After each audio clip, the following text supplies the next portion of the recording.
Guys, nabalitaan nyo na din ba to? Ayan, ito yung pag-iisa ng My Number Card at ng Residence Card. Ang sabi nga dito sa internet, syempre nagbabase tayo sa internet at sa balita sa TV, Ito raw ay nagsimula nitong June 14, 2026. So, ang ibig sabihin, pinag-isa na nila ang My Number Card at ang Zario Card.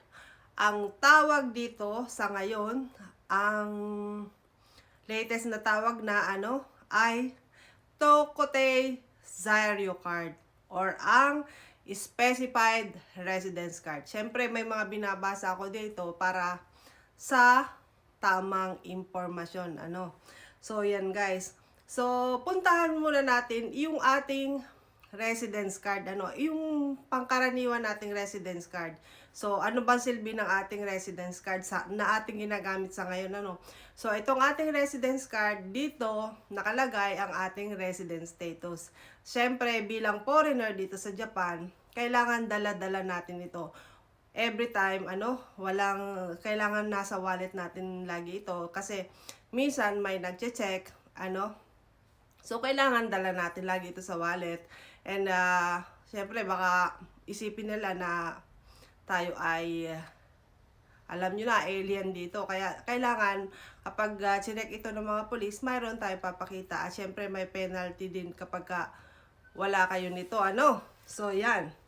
So, ang ating residence card ngayon ay may expiration. Katulad ko, kahit na ako ay may PR, So, may expiration pa rin ang aking card. Once na nag-renew ako, so meron tatagal uli yun ng ilang taon at may expiration yon.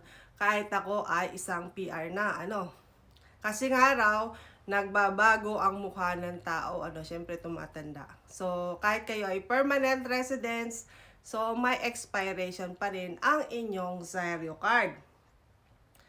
At kapag kayo ay nag-change ng status, kayo ay nagpalit ng pangalan, Kung kayo ay dating si Elizabeth Turner at kayo ngayon ay naging si Elizabeth Konnichiwa na, ay di syempre kailangan i-report yun sa immigration, At kung kayo naman ay nakipag-diborsyo sa inyong asawa, or kayo ay nakasal na, kailangan pa rin i-report sa immigration yan within 2 weeks or 14 days, So, yan, nagawa ko na yan.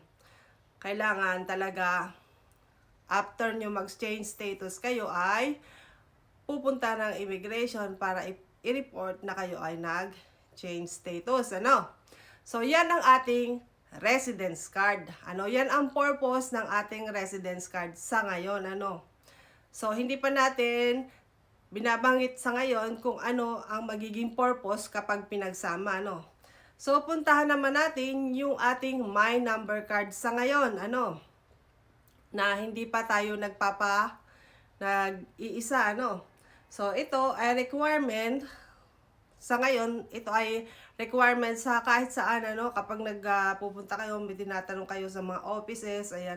Ang unang-unang hinihingi nila lagi ay My Number Card, At sa kahit anong application natin dito sa Japan, lagi nilang hinihingi ang My Number Card, Sa lahat ng mga government offices. At naman ang function nito? Siyempre, nasa My Number na nga ang ating data. At importanteng data natin doon ay naandun ang ating hokensyo or ang ating insurance number or ang ating insurance. Yan ang major na katungkulan ng My Number Card sa atin, Nandiyan ang ating, isinama na nga dyan ng ating hokensyo, Pero 'di ba kahit naman may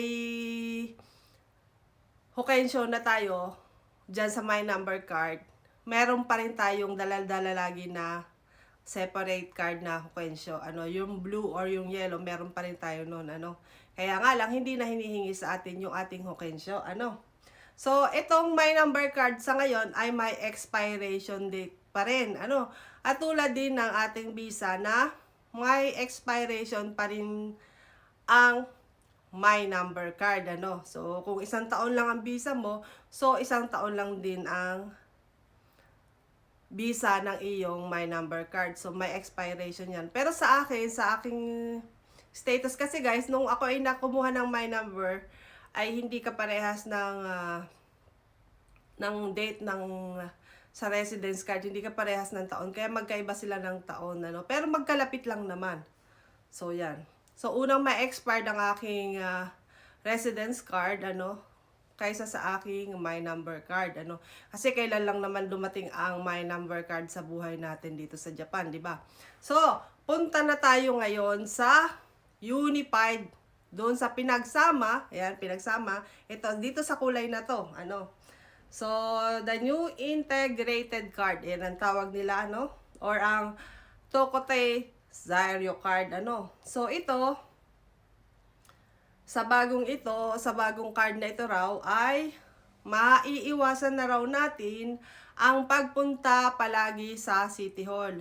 Pero sa aking case, guys, dahil ako'y malilimutin sa password, sa password ko sa My Number card, parang pendoksay sa akin ng pagsamahin itong dalawa na ito, guys, Kasi, nalilimutan ko yung password palagi. So, ngayon lagi ko nalilimutan itong password, lagi din ako pumupunta ng City Hall para sa akin, Pero ang sabi nila dito sa internet ay naiiwasan daw or na-eliminate daw yung pagpunta-punta ng City Hall. Pero para sa akin, ewan ko lang din sa inyo, Pero para sa akin, mas mendoksay kung pagsasamahin, So, para naman sa pag-apply nito or sa applying, naman daw ang magiging benefits, So, ito daw ay, this is handled through immigration, where both sets of data will be instantly updated and stored on an advanced IC chip. Dahil nga, pagsasamahin na nila ang Zairyo card at My Number card, so magkakaroon na ito ng chip, itong pink at green na yan, or blue, yung bagong card na yan. So, parang mas magiging convenient, So, let's tignan na lang natin, kung ano ang kung maganda ba talaga ito. At ang isang katanungan ko dito na hindi rin naman nila nabanggit sa internet, kung saan ba tayo kukuha nito, kung sa immigration ba or sa City Hall, So, sa mga nakakaalam, pakisagot na po. Or sa palit na ng card, pakisagot na lang po. At, paalala guys, ito pong pag-unified ng card, isang paalala, paulit-ulit kong paalala. Ito pong pag-unified ng card ay hindi po ito sa pilitan, So, nasa sa inyo ang decision kung gusto nyo pagsamahin nyo na ang inyong My Number card at inyong residence card. Uulitin ko po, ito po ay hindi sa pilitan. So, nasa sa inyo ang desisyon kung pagsasamahin niyo na or hindi, Ang sabi ko nga sa inyo, kung saan kayo convenient, ay yun ang masusunod, Pero hindi po ito sa pilitan. At yun nga guys, ang tanong natin, saan ba tayo magre-renew nito or magpapalit? Sa City Hall ba or sa immigration? Yan ang tanong, So, sana guys ay makatulong sa ating lahat itong na-share kong video, dahil kahit ako, syempre, nalilito pa ako sa ngayon, At pinag-iisipan ko, kasi para sa akin talaga guys, di ba nga ang My Number, my password nga, ayan, katulad ngayon, hindi ko na naman maalala yung password ng My Number ko, kasi alam nyo na, tumatanda na tayo.